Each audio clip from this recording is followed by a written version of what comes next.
Hago este silencio sepulcral para que vean cómo es el comportamiento de los medios de comunicación, cómo es el comportamiento de una administración pasada y cómo eso no se criticó, no se dijo, se olvidó muy pronto. Era pleno 2015, Peña Nieto estaba muy ocupado en otras cuestiones y el acuerdo se fijó, digamos que ese acuerdo, como fue aceptado por el gobierno mexicano en todos sus términos, es muy difícil que se pudiera revivir. Digamos que adquiere, pues como se dice en el mundo del derecho, la categoría de cosa juzgada, porque pues, es como cuando una persona firma de me doy por pagado por todos los daños habidos y por haber, y no me reservo ninguna acción penal ni civil. Pues más o menos eso firmó el gobierno de Peña Nieto. Obviamente asesorado, pues, ¿por quién? Pues por Videgaray. Ahí está, digamos, la ruta cronológica de lo que pasó. Y claramente fue el gobierno de Peña Nieto, porque digamos que a él le tocó llevar a cabo la demanda, a él le tocó enfrentar ese proceso civil, y luego, pues, prefirieron juntarse con BP porque lo esperaban como un socio importante y bueno, pues prefirieron aliarse con ellos e incluso, como dije hace ratito, le dieron la medalla del Águila Azteca a Chris Sladen, el ejecutivo principal de BP en México. Solamente lo menciono, esto digamos sería una cuestión cultural, pero no es casualidad de cómo esta gran catástrofe de Deepwater Horizon fue capitalizada para fortalecer a una empresa que le había hecho daño al patrimonio ambiental, a las, digamos, a todas las personas, a todas las poblaciones que viven de la pesca, a gente pues que solamente tiene esa fuente de empleo, esa fuente de vida en Tamaulipas y Veracruz. Se estima que en México, de acuerdo a un reportaje que hace Oceans Future Society, hubo personas de México, alrededor de 170,000, que directa e indirectamente sufrieron esos daños. ¿Por qué? Pues porque además el petróleo crudo y ese derrame no se limpia, no existe tecnología todavía para limpiar el mar o para limpiar las costas. Se tiene que diluir y eso pueden pasar hasta quizás décadas para que el impacto, digamos, aminore, porque realmente no desaparece. Entonces, este gran daño ambiental que se causó en el 2010 por parte de BP, que sigue influyendo en los ecosistemas, que influyó directamente en toda la zona costera, en los manglares, en la fauna, en las aves y sobre todo en el modo de vida de esos mexicanos de Tamaulipas y de Veracruz, que siguen padeciendo posiblemente enfermedades, el daño en su modo de producción, pues fue olvidado francamente por el gobierno peñanitista. Entonces, esto nos lleva a cuestionar, sí tenemos que cuestionar a Pemex por su, digamos, su falta de cuidado en los accidentes que han sucedido, pero también tenemos que poner el contexto de cómo diversas empresas han causado daños ambientales en el país y no necesariamente ofrecen una solución, sino todo lo contrario. El gobierno les abre las puertas para que sigan invirtiendo y sigan, pues, digamos, enriqueciéndose ilícitamente. ¿Y por qué ilícitamente? Bueno, pues una empresa que causó un daño de esa magnitud, imagínense, ¿cómo es posible que en Estados Unidos haya pagado casi 21,000 millones de dólares y en México solo 25? O sea, ¿en qué país un gobierno acepta ese tipo de tratos? 21,000 millones de dólares en Estados Unidos, en México 25 millones de dólares. Es una bofetada, sobre todo ahora que las grandes empresas mexicanas que una parte de los voceros de esas empresas critican la política energética del gobierno, critican la refinería, critican Dos Bocas, critican otros proyectos de infraestructura, pero con el solo afán de descalificar un programa político que está encaminado pues a crear obra pública. Y en ese afán de crítica meten el envoltorio, digamos, de las preocupaciones ambientales, que son muy legítimas, que por supuesto existimos muchas personas que hemos, digamos, estudiado incluso en el nivel normativo, por lo menos de mi parte, eso puedo decir, el gran problema del cambio climático, el antropoceno, y de cómo las empresas están generando siempre estos riesgos que totalmente constituyen una amenaza para la continuidad de la vida humana, pero que posiblemente son discursos, no quiero decir la palabra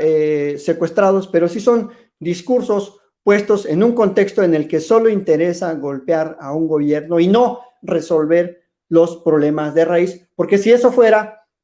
pues jamás se hubiera permitido un trato con BP Amoco por una cantidad tan ínfima, se hubiera puesto enfrente de todo el problema a los pobladores, a las comunidades de Veracruz, a todos la gente que se dedica a la pesca y que se le acabó su modo de vida.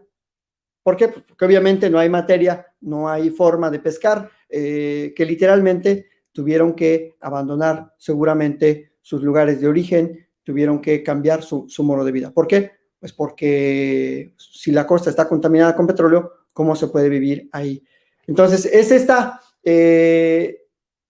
digamos, la clave de todo. ¿Cómo vamos a entender los problemas energéticos, los problemas que tiene Pemex, si no hacemos un verdadero estudio horizontal, cronológico, de qué es lo que ha pasado con Pemex, qué es lo que ha pasado con los desastres ambientales, y eso nada más hablando en materia petrolera, porque si de ahí nos pasamos a los problemas ambientales causados por ejemplo, otra actividad extractiva como la minería, pues nos tendríamos que meter a fondo con el Grupo México y los derrames también de sustancias tóxicas en el Mar de Cortés, en Sonora, en Bacanuchi. Y bueno, no sería un cuento de nunca acabar, pero fíjense cómo algunos grandes medios de comunicación critican, generan tendencia, un asunto que no es irrelevante, es por supuesto que es muy relevante que un ducto de Pemex se rompa y por 5 horas exista una fuga de gas y se genere un daño ambiental, por supuesto, que es muy criticable, pero tenemos que hablar de todos los otros daños ambientales también. O sea, si nos vamos a meter a este tema, tendríamos que ser un poco más serios y decir, bueno, cuál es la política de riesgos, de prevención y de reparación en materia ambiental que está teniendo este gobierno. Yo creo que eso sería el planteamiento importante en el contexto de estos daños ambientales. Entonces, volviendo al punto inicial, para concluir esta parte y pasar a sus comentarios también, solamente, bueno, voy a referirles que a 10 años, bueno, 11, prácticamente 11 años ya, del accidente, del daño ambiental causado por Deepwater Horizon, por esa plataforma que se hundió, lo reitero, pues en las comunidades de Veracruz, de Tamaulipas, se siguen resintiendo esos daños ambientales. Hay de plano manglares que desaparecieron, que están totalmente contaminados, que están negruzcos, que básicamente el petróleo mató toda la flora y fauna costera. Y bueno, eso nos lleva a la siguiente pregunta.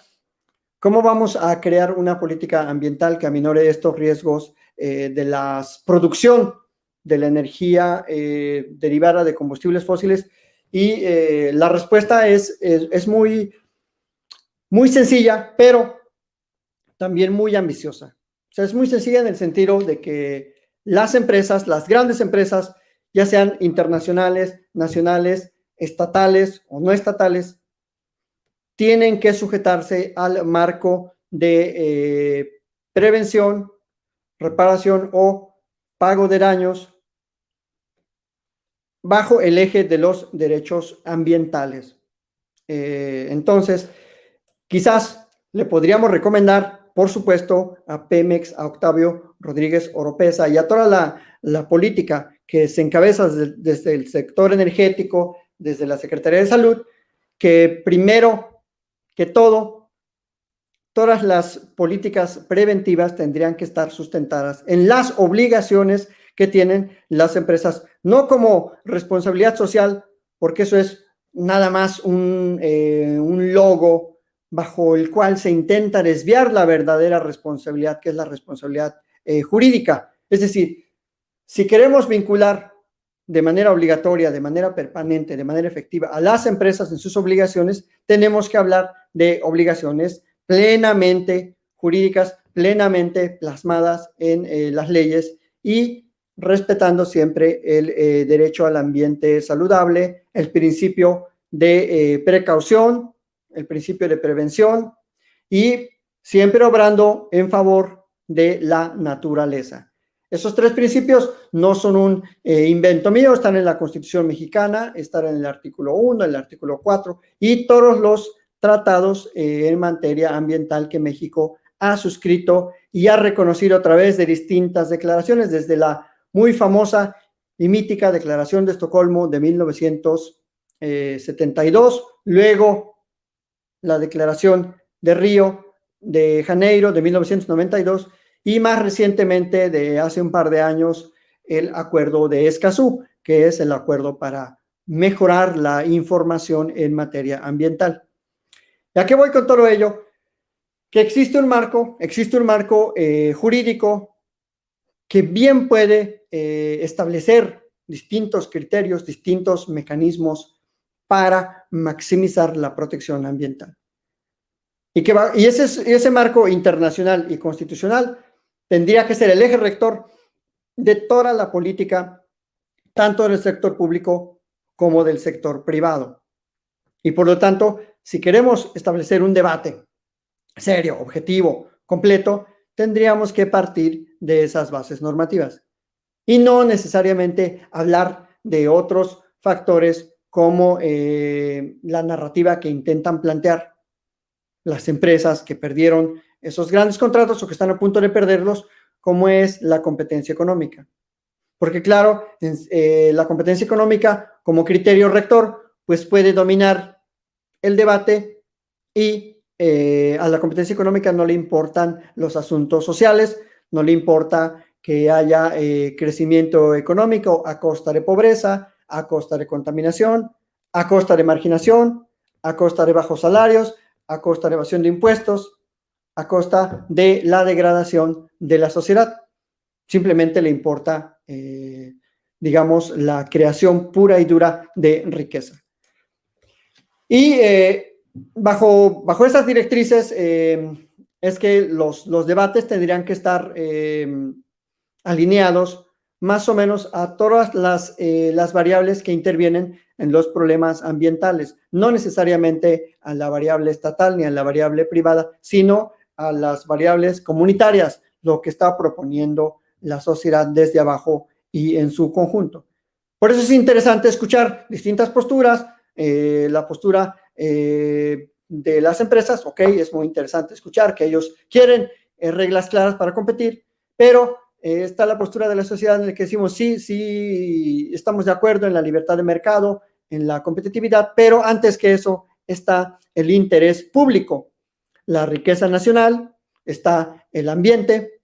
y están las reglas jurídicas de derechos humanos. Y nada puede estar por encima de ello, porque si no, entonces permitiríamos que una minoría empresarial pudiera estar fijando toda la política económica y eso, pues, ¿a qué nos ha llevado? A todo lo que acabo de mencionar hace rato, a impunidad ambiental, a daños irreparables, y a que no hay ninguna estrategia o no había por lo menos ninguna estrategia de largo alcance para mitigar, para prevenir todos esos daños ambientales.